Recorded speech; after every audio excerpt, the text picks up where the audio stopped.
बच्चों, आप सभी कैसे हो। मैं शिमरन हिंदी क्लासेस में आप सभी छात्र छात्राओं का स्वागत करती हूँ। जैसे कि मैंने बताया था कि आप लोगों को मैं हिंदी साहित्य के परिचय और काल विभाजन का चार्ट बना दूंगी। तो देखिएगा, पहला, हिंदी साहित्य के जो प्रमुख काल है वो 4 भागों में विभाजित है। आदिकाल, पूर्व मध्यकाल जिसको भक्ति काल कहा जाता है, उत्तर मध्यकाल जिसे रीतिकाल कहा जाता है, और चौथा है अपना आधुनिक काल। देखिएगा, आदिकाल को कई नामों से जाना जाता है। इसका सन है 1714 ईस्वी। वीरगाथा काल, चारण काल, प्रारंभिक काल, बीजवपन काल, सिद्ध सामंत काल, वीर काल, संधि चारण काल आदि नामों से जाना जाता है। इस काल के प्रसिद्ध जो कवि हैं वो आपके चंद्रवरदाई हैं और इनकी प्रसिद्ध रचना है पृथ्वीराज परस। दूसरा आपका आता है पूर्व मध्यकाल, 1400 से ईस्वी से 1700 ईस्वी तक। इसे स्वर्ण काल भी कहा जाता है। भक्ति काल को 2 भागों में विभाजित किया गया है। एक होता है निर्गुण काव्यधारा और दूसरा है सगुण काव्यधारा। निर्गुण काव्यधारा को 2 भागों में विभाजित किया है, ज्ञानाश्रय और प्रेमाश्रय। ज्ञानाश्रय जो काव्यधारा के हैं वो हैं आपके कबीर, और प्रेमाश्रय के हैं आपके जायसी, जैसे पद्मावत, पहले मैंने वीडियो डाल दिया था। और सगुण काव्यधारा इसके हैं रामाश्रय और कृष्णाश्रय। रामाश्रय के हैं आपके तुलसीदास और इनके रामचरितमानस या अवधी भाषा में लिखी गई है, और कृष्ण भक्ति शाखा के हैं सूरदास। इसके बाद आता है उत्तर मध्यकाल अर्थात रीतिकाल, 1700 से 1850 ईस्वी तक। रीतिकाल और इसको श्रृंगार काल, रीतिकाल और अलंकृत काल भी कहा जाता है। श्रृंगार काल को विश्वनाथ प्रसाद ने कहा है श्रृंगार काल, आचार्य रामचंद्र शुक्ल ने रीतिकाल कहा है और मिश्र बंधु ने इसे अलंकृत काल कहा है। रीतिकाल को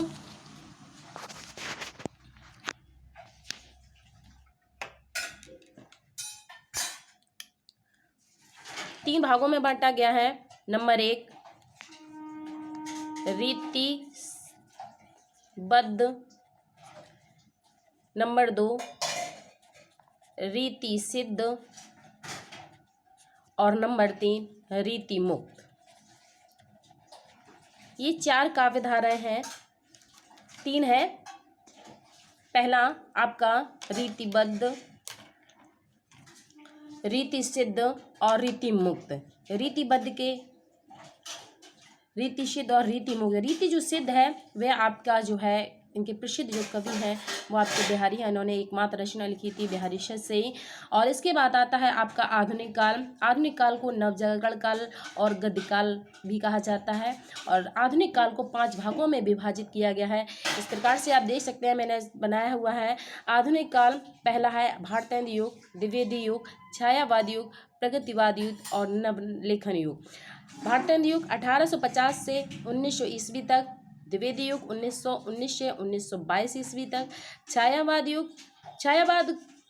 है 1922 से 19 ईस्वी तक, 38 ईस्वी तक। और प्रगतिवाद युग अर्थात प्रयोगवाद युग 1938 से 1943 ईस्वी तक।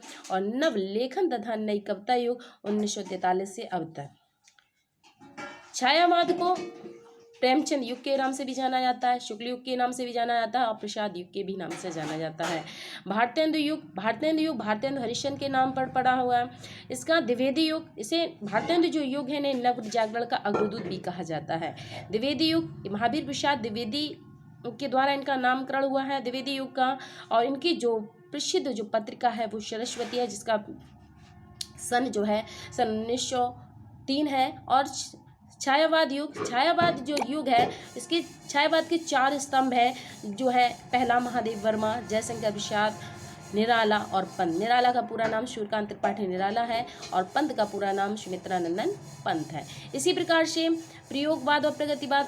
प्रयोगवाद के प्रवर्तक जो है वो है अज्ञेय है। इन्होंने 4 तार सप्तकों की रचना की है।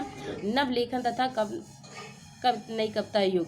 इस प्रकार से मेरा पूरा जो है आप लोगों को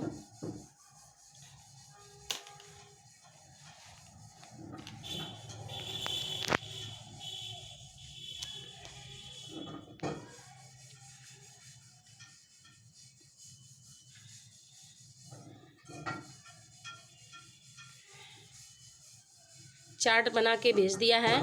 और आशा करती हूँ आप लोगों को बहुत ही अच्छे से समझ में आएगा और अच्छे से आप तैयारी भी कर सकेंगे। नेक्स्ट वीडियो मैं कल डालूँगी। और आज के लिए बस इतना ही। अगर आपको मेरा वीडियो अच्छा लगा हो तो लाइक, शेयर और सब्सक्राइब अवश्य करें। धन्यवाद, शुक्रिया।